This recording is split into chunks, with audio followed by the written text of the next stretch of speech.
सुप्रभात। प्यारे बच्चों, आज का जो पाठ है वो लता मंगेशकर जी के बारे में है। पाठ का नाम है स्वर कोकिला लता मंगेशकर। लता मंगेशकर जी संगीत की दुनिया में जाना माना नाम है और इनको आप संगीत की देवी भी कह सकते हैं। और इनके जो कंठ की जो मधुरता थी वो कोयल के समान है। जिस प्रकार कोयल गाती है उसी प्रकार लता जी भी अपने गायन में प्रसिद्ध हैं। तो आइए जानते हैं लता जी के बारे में। लता जी का जन्म 28 सितंबर 1929 को मध्य प्रदेश के इंदौर जिले में हुआ। और लता जी के पिता पंडित दीनानाथ मंगेशकर मराठी के जाने माने शास्त्रीय गायक और थिएटर अभिनेता थे। उनकी माँ सेवंती दीनानाथ की दूसरी पत्नी थी। पहली पत्नी निर्मदा सेवंती की बड़ी बहन की मौत के बाद दीनानाथ ने सेवंती से शादी की थी।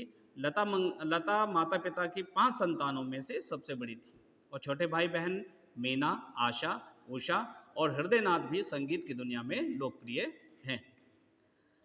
लता जी के जन्म का नाम हेमा था और बाद में पिता पंडित दीनानाथ मंगेशकर के नाटक भावबंधन की लोकप्रिय किरदार लतिका के नाम पर उनका नामकरण लता कर दिया गया। लता के परिवार का उपनाम हृदयकर था और पैतृक गांव गोवा का मंगेशी गांव से जुड़ा दर्शाने को पंडित जी दीनानाथ बाद में मंगेशकर लिखने लगे थे। बताया जाता है कि स्कूल के पहले दिन बहन आशा को साथ ले जाने और सहपाठियों को संगीत सिखाने के लिए शिक्षकों ने लता को कड़ी फटकार लगाई थी। इसके बाद उन्होंने स्कूल जाना ही छोड़ दिया। मध्य प्रदेश के इंदौर में जन्मी लता मंगेशकर के पिता दीनानाथ मंगेशकर चित्रपट की दुनिया से जुड़े थे और संगीत का पहला पाठ उन्होंने अपने पिता से ही सीखा था। पहली बार लता ने जब मंच पर गाया तो उन्हें 25 रुपये मिले थे। फिर 13 साल की उम्र में आते आते बात गीतों की रिकॉर्डिंग तक जा पहुंची।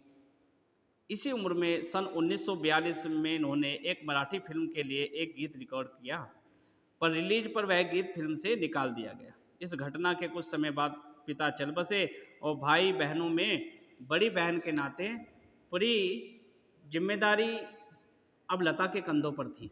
दीनानाथ के जी एक करीबी मित्र विनायक दामोदर ने नवयुग चित्रपट के मालिक थे। मंगेशकर परिवार को संभाला। वहां से फिल्मी गायन तक का सफर उतार चढ़ाव वाला रहा। लता जी ने 5 साल की उम्र में पिता के संगीत नाटकों में अभिनय गायन शुरू कर दिया था। बाद में उन्हें अमान अली खां साहब और अमानत खां से संगीत की विधिवत तालीम ली और पार्श्व गायिका के तौर पर सफर 1942 में प्रदर्शित नवयुग चित्रपट की मराठी फिल्म पिहली मंगला गौर से हुआ। फिल्म का लताली चेत्रची नवलाई गाना उनके सुर से सजा था। संघर्ष से सुर साम्राज्ञी तक अपनी मधुर और मंत्रमुग्ध कर देने वाली आवाज़ से संगीत की मानक स्थापित करने वाली लता मंगेशकर के कद तक शायद ही कोई पहुंच सकता है।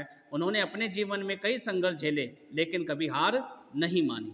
यहाँ तक कि उनकी जान लेने की भी कोशिश हुई, पर हालातों से लड़ते हुए सुर साम्राज्ञी बनी और फिर सबकी चहेती दीदी बन गई। लता जी के गुरु गुलाम हैदर साहब ने फिल्मकार एस मुखर्जी को अभिनेता दिलीप कुमार और कामिनी कौशल की फिल्म शहीद के लिए लता जी की आवाज़ सुनाई। जैसे ही लता जी ने गाना शुरू किया तो दिलीप कुमार ने उन्हें टोकते हुए कहा कि मराठियों की आवाज़ से दाल भात की गंध आती है। कुछ अन्य लोगों ने भी उच्चारण पर सवाल उठाए। इसके बाद लता जी ने हिंदी व उर्दू सीखी। 1962 में लता जी को धीमा जहर देने वाला मामला सामने आया तो डॉक्टर एक्सरे मशीन लेकर उनकी जांच करने पहुंचे तो लता जी को दर्द से तड़पता देख उन्हें नींद का इंजेक्शन लगाया। 3 दिन वह जिंदगी और मौत के बीच झूलती रही और 10वें दिन से स्थिति सुधरने लगी। लता जी 3 महीने तक बिस्तर पड़ी रही। स्लो पॉइजन की घटना के बाद लता जी हिल गई थी। उनकी आवाज़ लड़खड़ाने लगी। जब उन्होंने इसका जिक्र उस्ताद आमिर खां से किया तो उन्हें 6 माह गले का आराम देने की सलाह दी और लता जी ने लंबे रियाज के बाद संगीत की दुनिया में वापसी की। बताते हैं कि आवाज़ की हिफाजत के लिए उन्होंने स्वर ग्रंथि का बीमा तक करवा लिया। सन 1940 से 1950 के बीच नूरजहां, शमशाद बेगम जैसी गायिकाओं का बोलबाला था। ऐसे में संगीत को लता की आवाज़ उन गायिकाओं की तुलना में पतली लगती थी। सन 1947 में लता ने फिल्म आपकी सेवा का एक गीत भी गाया, लेकिन किसी का ध्यान उन पर नहीं गया। और फिर सन 1948 में विनायक दा भी नहीं रहे, तब मास्टर गुलाम हैदर ने लता की बहुत मदद की। लता जी को 1962 में सर्वश्रेष्ठ गायिका का दूसरा, 1965 में तीसरा और 1969 में चौथा, 1993 में पांचवा और 1994 में छठा फिल्म केयर अवार्ड उनको मिला।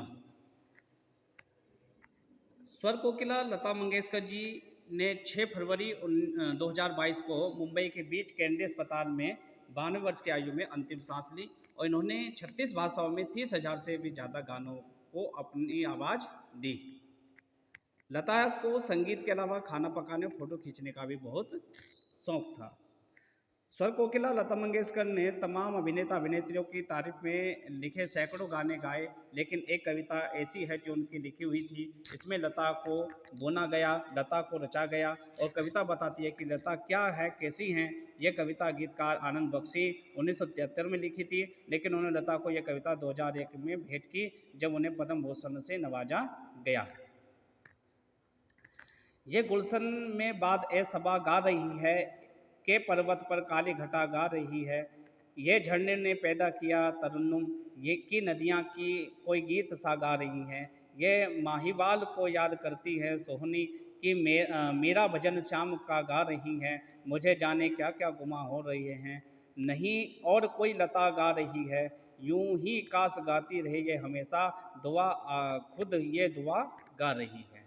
तो इस प्रकार जो है ये पाठ जो है यहीं पर समाप्त होता है। धन्यवाद।